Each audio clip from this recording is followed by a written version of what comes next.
And thanks for joining us here on PM Express. We are still talking about Galamsey. And tonight, we've been talking a lot about Galamsey from all angles. But I must submit to you, one angle that we haven't explored enough, but the angle that really has determined whether or not the NDC or the MPP, while they're in government, succeed or fail in a fight against Galamsey, we haven't explored enough.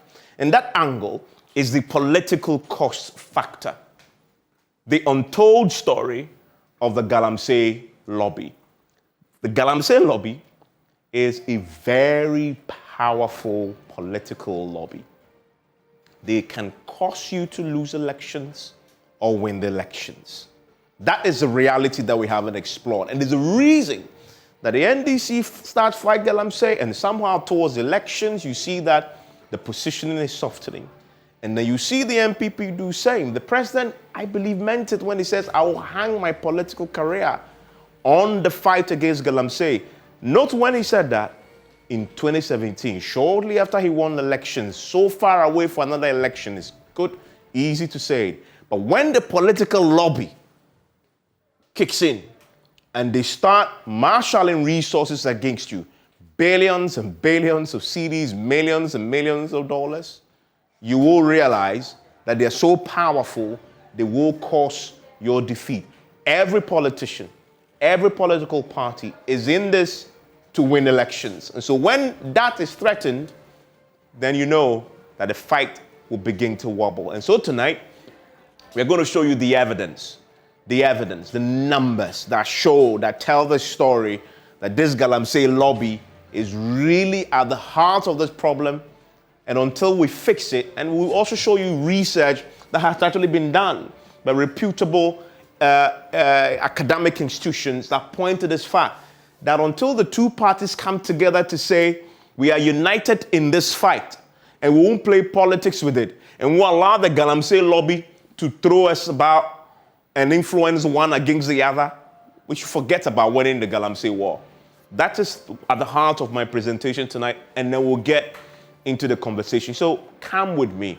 And why are we having this conversation? Yesterday, the president in an interview admitted publicly and put in the very poignant manner that that the Galamsey people and powerful forces mobilized against him, and that they nearly managed to get him out of office. Right? And that is true. We'll come to what the numbers say shortly. And when a politician tells you that, you begin to understand why, the aggression with which they started may have slowed down a bit, even if they're still doing something about it. So let's get into this. And I want to take you back to 2016, because I want to track for you how the parties have flip-flopped on the subject, approaching elections, and how both of them have positioned themselves to appease the Galamsey lobby. Let's go to Nana Addo himself, the current president, in 2017. This is a daily graphic story back in 2016 that I want to start with. And if I zoom in here, the daily graphic reported, and this was in the lead up to the 2016 elections, right? This was the current president campaigning to win power. His positioning on Galamsey at the time was not as brutal, aggressive as it is in 2017 when he won. He said, MPP to regularize Galamsey activities. That was their policy. We're not going to come to, take you out and, arrest you, destroy your equipment, ban them, as we saw happen. We're going to come and we'll regularize it, right? And if you go into that speech that day, delivered in the Western region, he told the people then that, listen, it employs thousands of people. So we cannot take your daily bread away from you. What we can do is to help you, regularize the illegal mining, right? That was a softer stance, I must submit, compared to what, was implemented in 2017. That was brutal. You can't do it. No, it's just a no. I mean, forests were deserved, red zones. You can't just do it. If we get you, we arrest you. In fact, they even now increase the penalty for Galamsey. So, and this was in 2016. I remember, in the lead up to 2016, John Mahama had been fighting Galamsey. Inusa Fuseni, who was then the minister, was also doing the same thing, burning excavators, etc., arresting people. 2017, 2013, 14, going into 2016, that was John Mahama's fight then. Also doing almost the same things this current government was doing in terms of arresting people. And I heard John Mahama say recently that they arrested and deported 5,000 Chinese nationals involved in Galamsey. So in 2016, before the elections, while John Mahama was fighting and aggressively, Nana Addo was also talking, a bit slightly more softer approach to the Galamsey thing. The Galamsey lobby was powerful. So what was the outcome when we come to the elections? We'll come to that pretty shortly, because that is so important to show. So did he benefit from that in 2016 elections? The numbers suggest that he did. In the mining communities, this message resonated with the mining lobby, right? Now flip the script a bit, flip it in 2020. Come to 2020, this is John Mahama. Now he is in opposition. He's lost elections 2016, elections that Nana Addo, of course, playing to the, Galamsey lobby had, positioned himself, regularize it, But in 2020, now John Mahama did to him what was done to him back then. John Mahama in 2020 goes campaigning on Galamsey, in the Galamsey communities. And he says, I will grant all imprisoned Galamseyers under Akufo-Addo amnesty. In other words, all the Galamseyers who had been arrested under Nana Addo Dankwa Akufo-Addo's presidency during his time of fighting it, he was promising that when I come, well, I'll grant you amnesty. In effect, I will set you free. His arguments were very interesting. I want you to watch him and how he explained and rationalized this when he addressed the people in these Galamsey communities. Listen to John Mahama then.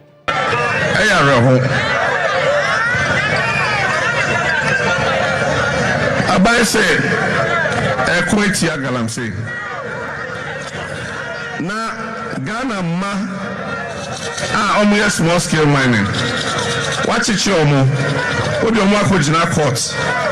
Edi omu ko prison.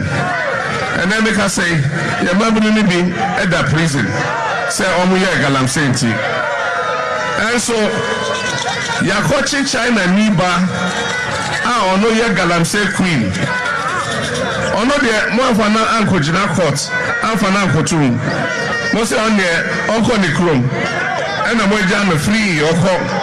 And so ya made omo da efiase. Ezu ya ba omo chi omo Galamsey no. Omo atu omo. Ya be ma omo amnesty no omo asaba.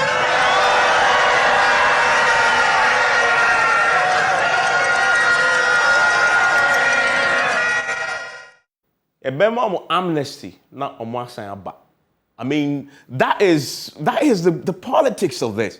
And I'm submitting to you is because the Galamsey lobby is powerful. Omwa, I mean, we'll give them amnesty. And it's a rationale let's interpret a bit. He refers to the Aisha 1, arrest and then subsequent deportation. He makes the point. If you arrested a foreigner, you are prosecuting him and you chose to deport him, why are you arresting Ghanaian citizens of this land who are also doing the same thing, and you've chosen to prosecute and imprison some of them? Well, when I come, I'll grant them amnesty, so they return. That's John Mahama, and it's captured by the graphic then. I will grant amnesty to all of them. This is the lead up to the 2020 elections, and this was said and reported by a graphic October 22nd, 2020. October, November, December, just a few weeks really before the elections. That tells you a story in the lead up. Remember what Nana Addo did also in 2016? He was doing this, even going further than Nana Addo, who said, I'll regularize illegal mining. He's saying, I'll grant you amnesty. If you've been arrested for engaging in Galamsey, I'll grant amnesty. I'll let you go so you can return, right? So flipping the script here, while Akufo-Addo was fighting Galamsey at that time, in the lead up to 2020, arrested a lot of people, destroyed, equipment, banned them. The military was released under Amewu, remember, the former Lands and Natural Resources Minister, aggressively, right? And then they had introduced this community mining phase of it. John Mahama was campaigning and saying, I will let the people go so they can come back. That is how powerful the Galamsey lobby is. And so, let's now begin to appreciate what the numbers say. So, did the numbers support the various positions as taken by both him and the president? And just to illustrate, when John Mahama was in government, a few things they did in the fight, right? They had an interministerial task force. Remember that they set up against illegal money in 2013, and then he amended parts of the law. Remember that Nana Addo too had amended the law and increased the penalty, made it more, introduced a bigger deterrent in there. But John Mahama also did an amendment to the law and introduced Act 703 to Act 900, which gave the powers to the security personnel to, one, seize illegal mining equipment, arrest and prosecute persons engaged in illegal mining. Now, the numbers. Let's look at the numbers. The numbers tell us that if you look at the 2012 and to 2016 elections, we only compare two elections to see what was happening, right? That was the time that John Mahama was fighting Galamsey, and Nana, of course, was in opposition and campaigning to become president. You begin to see that, in 2012, you have for the NPP, secures that. Well, I'm talking about John Mahama, 51.2% of the votes. 2012 and 2016, the biggest margin of defeat yet in our elections, of 44.6%, losing 6.6 percentage points from one election to the next. And many argue that a lot of this, not all of it, but a significant chunk of this was because of what happened in the Galamsey communities, right? Because Yusuf Husseini and co. and the ministerial, task force against illegal mining were fighting. The community showed and voted. And then you come to Parliament. That showed us its own story. 19 seats lost. John Mahama, 2012, 2016. The story of the numbers. And then you come to the President Akufo-Addo's own fight against Galamsey, right? And then he comes to power after securing victory on the back of his "I will regularize Galamsey" campaign. He wins elections, comes to power, and says, well, I am going to now hang my presidency. My political survival is going to be hinged on the Galamsey. I'm going to hang it on it. I don't really care if I lose elections or not, which is really what he was saying here when he says, I'm prepared to put my presidency on the line. And the presidents introduced Operation Halt in different phases. You saw that, brutal, destroying, and it was uncompromising, and he was applauded for it. The media joined him in a campaign. It was all hands on deck, led by the president. Then comes 2020 elections, which you see here, and John Mahama's reversal and approach to being very soft on Galamsey matters and saying, I'll grant them amnesty, and the results is very telling. Yes, John Mahama lost in the end. However, if you drill down, you begin to see that whereas he secured 53.6%, I'm talking the Nana Addo, in 2016. In 2020, he lost ground by as much as 2.4 percentage points. A significant, loss of votes there. Almost 500,000 votes he lost. And then you go to the parliament, where they now have a hang parliament, mainly for the evidence shows, and this is the evidence, in mining communities, he lost a lot of votes, the president. No wonder he lost as much as more than 500,000 votes. Now, let's look closely at the evidence. Let's drill down a bit more. These are 9 mining communities we've selected to tell this story, right? And this will tell you a very, very interesting story about what was happening in 2020, right? On the back of his fight against Galamsey. So you go to Amenfi Central, known for mining, and a lot of illegal mining activity happens there. In 2016, John Mahama had 53% as against Nana Addo's 45%. So the green is NDC, John Mahama. The blue is MPP, Nana Addo. 2016, 53%. 2016 for MPP, 43%. Now come to 2020. What do you see happening here? This is John Mahama. He has increased his votes. The percentage has gone up to 58% from 53%. That is almost 5% increase, appreciation. What is happening to Nana Addo Akufo-Addo in that mining community there? He's dropped votes from 45% to 39.66%. Significant number of votes. Wonder why they have a hung parliament. Wonder why he's lost 500,000 votes. The story continues. It's a trend, really. You go to Amenfi West.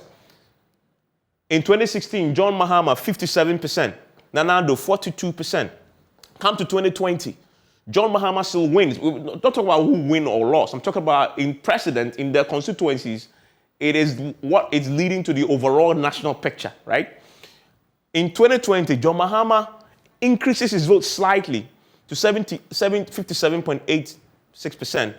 Nanado, who then had 42% in the 2016 elections, has dropped to 40%, right, in 2020.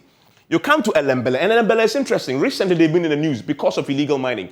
The DC, who is my guest tonight, of course, was involved in the tussle with the police over some mining equipment, particularly excavators, 2 of them that had gone missing, right, in his constituency. And he said, I'm fighting Galamsey in Elembele, and yet you are targeting me. It was in the news recently. So it is a hotbed of illegal mining. What happened? What happened in 2016? 2016, in Elembele, John Mahama had 51%, right? Nanado had 48%. You go to 2020, and John Mahama has increased his votes. Nanado has dropped from 48 to 43%. Almost 5 percentage points lost there. The DC knows this. Everybody else in the community knows this. And so there's a lot of tension there. I mean, we're losing votes, and you still want to fight, then this is the result of it. One more place before I move on, Takwa Nswayam. And Takwa Nswayam is the constituency of the current Deputy Lands and Natural Resources Minister, good friend John Mrekuduka. And in there, another very well-known place for illegal mining and mining generally in Takwa. In 2016, Nanado had 62%, which is what you see here. Let me expand this for you.